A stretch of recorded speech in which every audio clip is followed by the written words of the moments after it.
Hi, I'm Matt with Schematical, and today I built a diagramming tool that I think might be fun. So I communicate a lot of technical ideas on this channel that are pretty complex, and using something like a diagramming tool helps me visually communicate with my clients, with the teams I work with, people I coach, etc. So I kind of went off on a limb, and you guys know I like pixel art here, clearly. If you look at my website or my more recent content, pixel art's kind of a big part of it. So I made a tool that allows me to generate network diagrams and possibly even eventually swim lane flowchart diagrams. So if this is the type of thing that interests you, my crazy zany projects like this, or using these tools to teach you more about how to architect big structures, infrastructure that scales on AWS, then hit that subscribe button. Without further ado, let's check it out. Stick around till the end, and I've got some fun kind of clips of me building it in a devlog style towards the end. But let's start off by going into what the software actually is.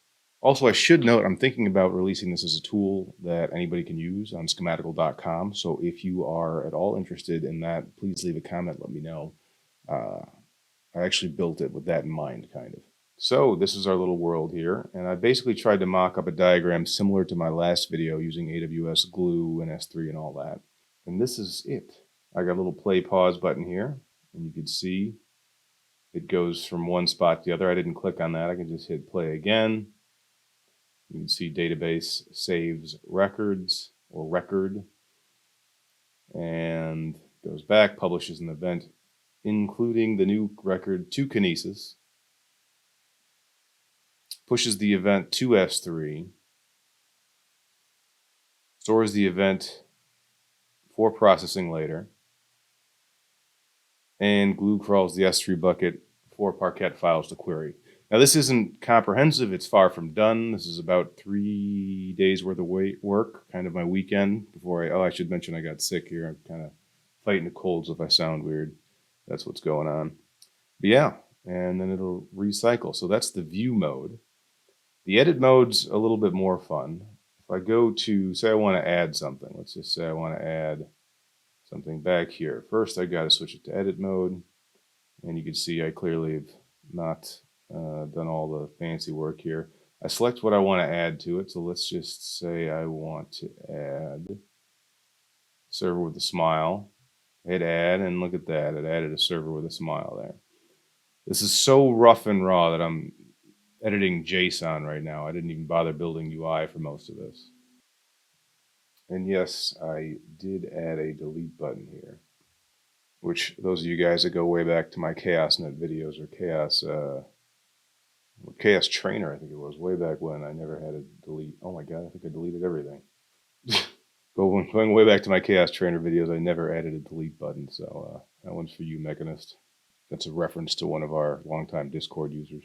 Yeah, it's pretty easy to add new things. And then I could add something like, let's see, we finish off with glue here. Let's just say that there was another, actually, you know what? I missed something, so this is good. There's another S3 bucket. There we go. I can add an S3 bucket, and then I can click on it, and things are so simple here. So let's say I want it to float. I can go ahead and hit update. And there you go. Now, eventually I will probably design some UIs. You can have checkboxes, but for now I'm moving pretty quick.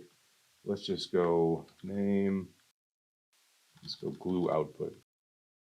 And update. And then I hit save diagram. And if I refresh the page, there it is. So then let's go ahead and add an interaction between these two. Need to make it so it saves that. Let's go ahead and add an interaction right there. Hit update, save diagram. And then if I go through and play this thing from start to finish, you see again, it worked. Database saves a record, publishes an event to Kinesis, publishes event to S3, S3 to glue, and glue to the output bucket. Look at that. And it starts over again. So let's go back to edit it. We're actually going to go menu. I'm going to grab, so these are all the different interactions right here. And I'm going to grab some JSON here. And what I can do is I can add an ending notation. So that's pretty much when the file reaches its destination, it adds an ending notation. It was not meant to rhyme. So let's go in here, add that. S3 bucket stores output for later.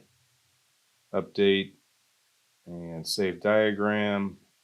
I'm going to refresh and let's go ahead and let it play out again. And boom, S3 stores output for later. So that's pretty much how that all works. Now, I've only got a few icons in here right now, but I also want to show you guys how I add them. So I have this diagram object. You can create a new diagram object. And what I do is I use this software called Aseprite.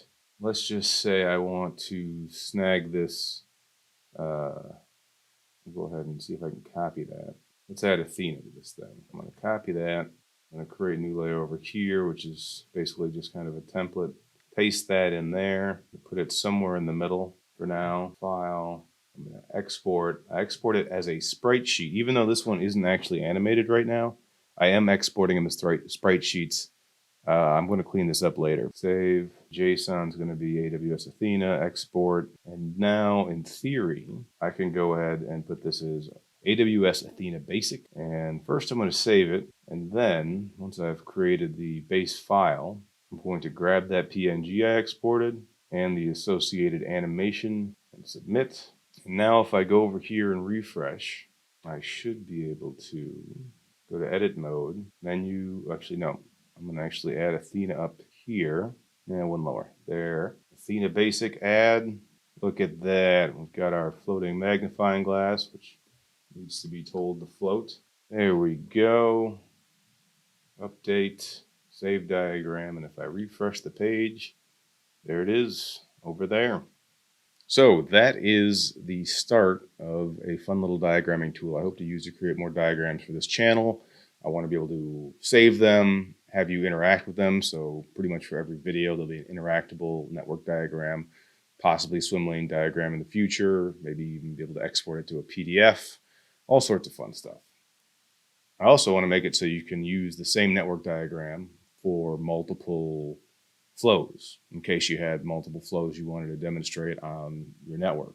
So say you had functionality A, B, and C, you could have different flows for all of them, and they all still retain the same network there. And there's a whole bunch of ideas I've got for this one. I am really eager to hear what you guys have to say about it, though, because I could release this thing. I think I probably will release this thing. So part of it is actually already in the schematical.com dev environment. So if you're real crafty, you could probably figure out how to get there. But yeah, this is something I'm really excited about. I'm hoping it'll help me communicate these high-level ideas to you guys in a better way that makes them easier to understand instead of me just ranting at a camera or doodling on the wall. It'll be a little more interactive and fun. So with that said, if you like what you see, feel free to ping me on Discord, comment. I do consult on this stuff, so, well, not this particularly, but AWS and how to scale your infrastructure, so hit me up about that. But I'm going to just wrap this up with a fun little devlog montage. So thanks for following along. I'm Matt with Schematical. Cheers. Not sure this is the best use of my time, but playing around with the new diagram tool here. I'm creating an army of servers that are very happy to see you. All right, so I've got it so you can select tiles and then click a button and it'll add a resource to it. Eventually we'll choose the type of resource, so like server whatever. And then, the third one there, I can hit save. It'll save it to the server. So now I've got diagrams test here, and you can see it now remembers the state. So making progress, slowly, actually fast actually. Not sure this is what I should be focused on, but I'm having fun. Look at that. Look at that. Figure out, I'll add another one, I think. See if we can do this. Oh, look at that. Lightning fast. All right, something's gone awry here. Something's off here. So I've been busy here. I've created this view mode. I've also created a whole bunch of cool stuff here, but this view mode takes it to kind of be how the end user would see it if they weren't editing it. And then they can go ahead and click on them, and they've got little notes there. Okay, this is super satisfying. I made a play mode where it actually knows the order of the interactions. So that's that file traveling around. It actually knows the order that they're supposed to play out in, and it triggers them one at a time. So you can actually watch basically a flow of data through your system as it's intended just for the sequence that you're diagramming, which is awesome. And we still got these word bubbles. Oh, fail.